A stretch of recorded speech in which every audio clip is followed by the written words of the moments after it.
जय श्री राम, वंदे मातरम, भारत माता की जय, जय हो भारत का संविधान। आज सर महत्वाची अशी युती जी झालेली पाहायला मिळते। राज ठाकरे आणि उद्धव ठाकरे दोघे सुद्धा भाऊ जे आहेत त्यांनी आपली युती जी आहे ती जाहीर केलेली आहे। अरे महत्वाचे, अरे तुम्हा पत्रकारांना आता सांगायची वेळ आली वाटतंय मला की कशाला महत्वाचं म्हणतात आणि कशाला बिनकामाचं म्हणतात। अरे दोन बिनकामाचे रिकामे त्याच्यामध्ये काय शक्ती असू शकते। आम्ही कष्टकरी आहोत, कष्टकरी जनसंघ आमचं संघटन आहे आणि ज्यांनी ज्यांनी कष्टकऱ्यांच्या विरुद्ध, श्रमिकांच्या विरुद्ध, श्रमवीरांच्या विरुद्ध म्हणजे त्रास देण्याचा म्हणजे निश्चित करून त्रास दिला, अशा लोकांच्या प्रती लोकांच्या मनामध्ये ह्या जोडगोळीबाबत कोणतीच भावना असता सद्भावना नाही। हे स्वार्थानं लिप्त होऊन एकत्र आलेत। हे का लिप्त होऊन एकत्र आलेत?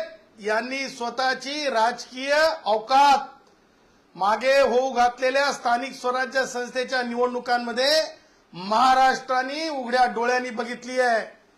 ह्यांच्या अवकातीमध्ये मला असं वाटतंय की ह्यांच्यापेक्षा अति चांगलं राजकारण, ह्यांच्यापेक्षा ह्या जोडगोळीपेक्षा उद्धवराज ह्या जोडगोळीपेक्षा अति चांगलं राजकारण रिपब्लिकन म्हणजे माननीय प्रकाश आंबेडकरांचा जो वंचित बहुजन आघाडी आहे ती करत आहे।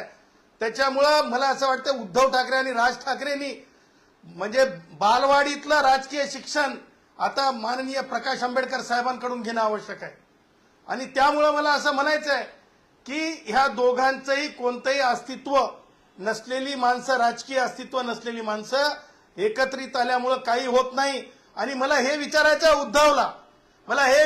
उद्धवला, उद्धव ते जे तुमचे स्पोक्स पर्सन्स आहेत ना ते स्पष्टपणे असं म्हणायचे, काय म्हणायचे, काय ते उठ दुपारी घे सुपारी, उठ दुपारी घे सुपारी। राज ठाकरेंवर उपहासात्मक बोलायचे। त्याचं उत्तर काय उद्धव ठाकरेंकडे? उद्धव ठाकरे आणि त्यांचे प्रवक्ते उत्तर देणार आहेत की नाही हे महाराष्ट्र विचारतंय। एक बोट जेव्हा इतरांकडे दाखवतात ना राज ठाकरे तेव्हा 4 बोट आपल्याकडे असतात।